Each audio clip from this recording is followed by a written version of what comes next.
अनुपमा को पता चला सच, आखिरकार गहने किसने चुराए थे और ईशानी को पहनाया पूरे मोहल्ले के सामने चप्पलों का हार, की काफी बेइज्जती। देखते हैं अब पाखी का रिएक्शन क्या होगा।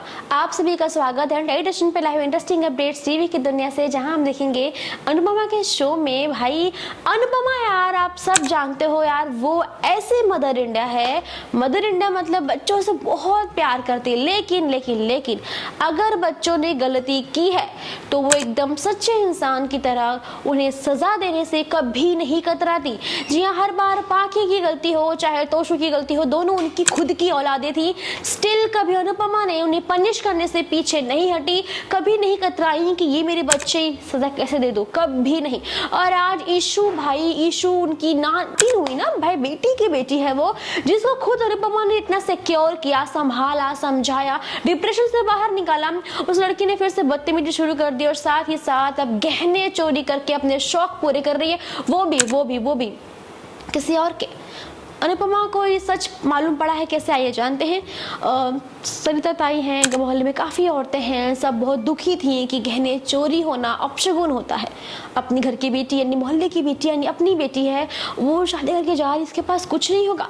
बस उन्होंने कहा कि अनुपमा जी आप बस भारती को लेके एक जगह पे आ जाइए। वो वहाँ आती, ज्वेलरी शॉप में आती है, एंटर करती हैं तो वहाँ पे सब औरतें होती कहती हैं हम बस छोटा सा गिफ्ट अपनी तरफ से हम मोहल्ले की औरतें मिलके भारती को देना चाहते हैं। अगर गहने चोरी होना अपशगुन होता है तो खरीदना शुभ भी तो होता है।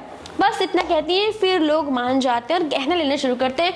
अनुपमा कहती है कि अपने मोहल्ले के पास भी तो है ज्वेलरी शॉप, यहाँ ही क्यों आए इतने बड़े में। तो इसमें से एक लेडी कहती है कि ये मेरे पहचान के हैं, मेकिंग चार्जेस वगैरह बहुत कम लगाएंगे, बस लेने लगती है। जैसे ही अनुपमा की नज़र पड़ती है दूसरे साइड, जहाँ पे वही सोने का हार, करोड़ों का हार, वही का हार एक तरह से वो सजा रहे होते हैं ज्वेलरी शॉप वाले। नजर पड़ती पूछते हैं ये हार आपके पास कहाँ से आई। वो बताते हैं एक लड़की आई थी, गोरी सी पतली सी थी, उसने कहा नानी की तबीयत बहुत खराब है इसलिए बेचना है। अनुपमा फोटो दिखाती हैं और मालूम पड़ जाता है कि ईशु ही है जिसने ये गहने चुराए भी और यहाँ पे गिरवी रखे। बस अनुपमा गहने ले लेती हैं और बताती नहीं है पर बहुत रोती हैं कि मेरे ही बच्चे ऐसे क्यों होते हैं जिन्हें बार बार गलत रास्ते से खींच के मैं सही जगह लाती हूँ, संभालती हूँ, चाहे कोई भी मोमेंट हो, और फिर वही गलतियां करते। मेरे ही बच्चे क्यों, मैं कब अपनी जिंदगी जीऊंगी, हमेशा इनके पीछे से ही बर्बाद रहती हूँ मैं। जब हल्दी का फंक्शन है, सब नाच रहे हैं, गा रहे हैं, एंजॉय कर रहे हैं, भाई सब एंजॉय कर रहे हैं। लेकिन हमारे राही और प्रेम सड़क पे चल रहे होते हैं, जहाँ पे प्रेम काफी परेशान होता है राही को लेके कि वो लड़का उसे परेशान ना करे। दोनों के बीच काफी प्यारा मोमेंट है जहाँ पे प्रेम पूरा भरोसा दिखा रहे हैं राही को। लेकिन पीछे से वो प्रोफेसर जी भाई देखते और कहते हैं राही मैं तुम्हें प्रेम से अलग कर दूंगा। किस लिए? राही मैं जानता हूँ कि तुम मुझसे बहुत प्यार करती हो, बस अपने हस्बैंड के सामने कुछ कर नहीं पा रही हो।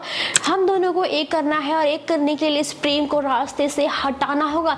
यानी प्रेम की जिंदगी पे मौत का खतरा मंडरा रहा है। यानी हो सकता है प्रोफेसर प्रेम को जानलेवा हमला भी कर सकता है। अब ये जो भी होगा बहुत खतरनाक, क्योंकि राही की जिंदगी में फिर से नया बवाल आने वाला है। और दूसरी तरफ देखेंगे कि अनुपमा ने ईशानी को सबके सामने एक्सपोज किया, कह दिया कि चप्पलों का हार पहनाया, कह दिया कि इसने अपने शौक पूरे करने के लिए किसी और के गहने चुराए और सब चीजें बता दिया। अनुपमा अपने बच्चे हो या किसी और के हो, गलती तो गलती, अब पनिश करने से पहले एक बार भी नहीं सोच रही।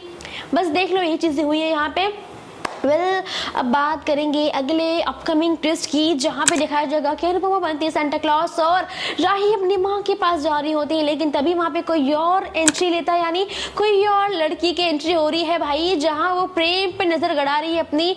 और अनुपमा के पास उसकी मिलता जुलता नजदीकियां देखकर राही भी थोड़ी इनसिक्योर हो रही। देखती ये है कौन, ये किरदार क्या है, क्यों है, क्या है, कब क्या होगा, ये सब कुछ अब एक सस्पेंस है। जानने के लिए शो को देखते रहिए, हमारे साथ जुड़े रहिए, इंटरेस्टिंग अपडेट्स आप तक पहुंचती रहेंगी। तो सब्सक्राइब करना ना भूलिएगा टेलीविजन को।